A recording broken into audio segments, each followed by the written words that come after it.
Russia says that it will pause attacks on the Ukrainian capital Kyiv until Sunday.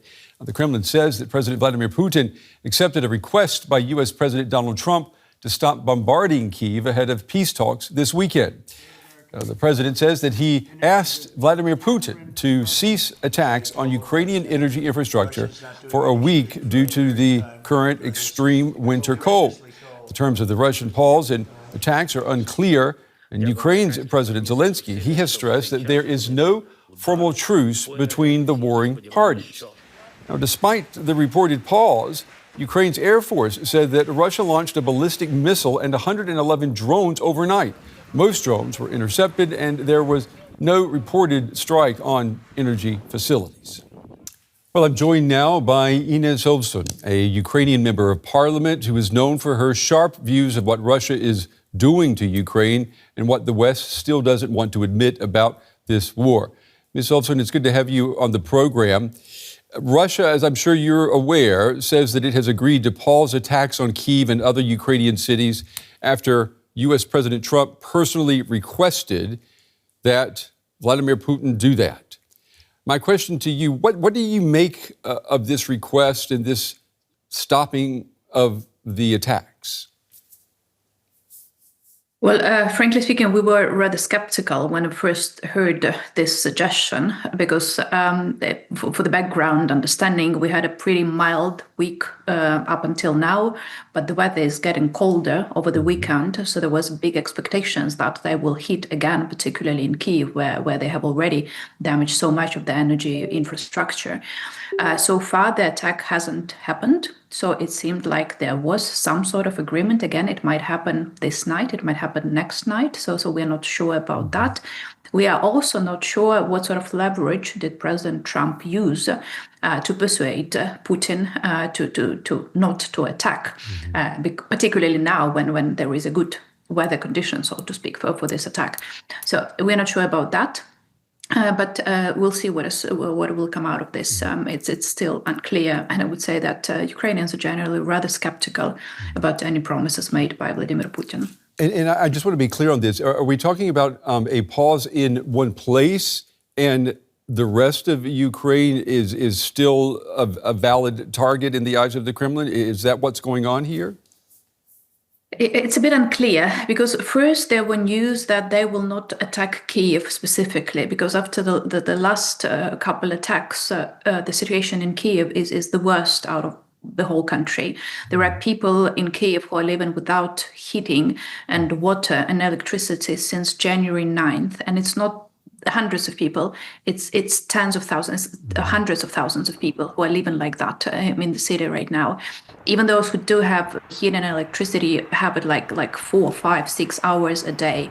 So the situation in Kyiv is particularly bad as the result of the Russian attacks. So initially there were talks that they will suspend attacks in Kyiv specifically. Then from what we have heard, they have not attacked the energy infrastructure in the country overall. But President Zelensky have said that over the last night, they have attacked the transportation infrastructure and some other sites, but not energy around the whole country. So we'll see what happens next. Again, very skeptical that it can last. And then we also would like to know how President Trump persuaded President Putin not to attack and whether he can use the same leverage for stopping the war altogether. Yeah, that's a very good point. I think everyone would like to know the details of that. And what are we seeing here, though? I mean, if Vladimir Putin, if he can pause strikes on command, doesn't that expose what you have been saying all along, that attacks on civilians were never about military necessity? They were a choice. And doesn't this just prove that? It does. Just like the whole war is his choice, right? He didn't have any literal threat to the livelihoods of the Russians. There was no strategic threat to the Russian state. Ukraine was never a danger to Russia or to Putin himself. So I think that all of that is his choice. The choice to freeze the civilians, thousands of civilians, millions of civilians, is his choice that he chose to make. It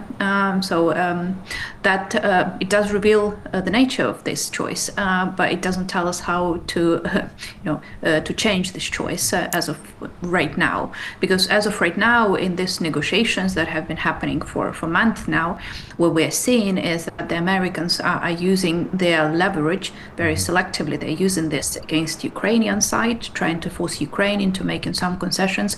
But they very rarely, at least to put it mildly, are using any leverage against the Russians. So it's a choice. The question is how we can shape this choice in the future. I want to ask you, before we run out of time, this pause that we're seeing, though, isn't it actually dangerous?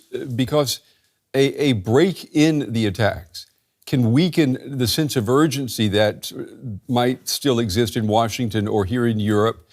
And you need that sense of urgency, don't you, in order to keep the military support sustained moving forward? I mean, the pause can actually be very counterproductive for you.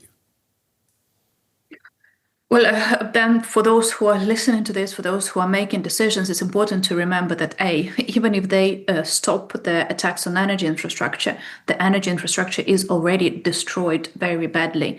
Ukraine has lost half of the generation that we need for our peak demand hours. Half of that is lost. So even best case scenario, even without any new attacks, we don't have half of what we're needing in terms of electricity supply as of right now.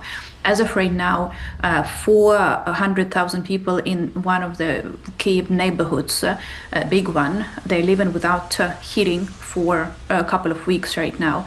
So it's not like the situation is going to get good just because they stopped attacks. The infrastructure just will stop deteriorating. But it doesn't mean that they stop the attacks on the civilians because they're hitting the housing, they're hitting the transportation. They recently have hit a train going from Kharkiv region with people who were traveling in that train. So it's not that things suddenly got much better. I just recently got electricity back at my home, and I will have it for like 2 hours. So it's Do you have heating? Do you have heating in your home? I do have it when I have electricity. Okay. But I do have electricity like 4 or 5 hours a day. Then I have the heating. If it's off, then I don't have the heating. Yeah. Well, our thoughts are with you, and we certainly hope that you do not have any future breaks in power, especially in the middle of what is turning out to be a rather hard winter. Ukrainian lawmaker Inna Sovsun. Ms. Sovsun, we appreciate your time. We appreciate you taking the time to share your stories with us tonight as well. Thank you. Thank you.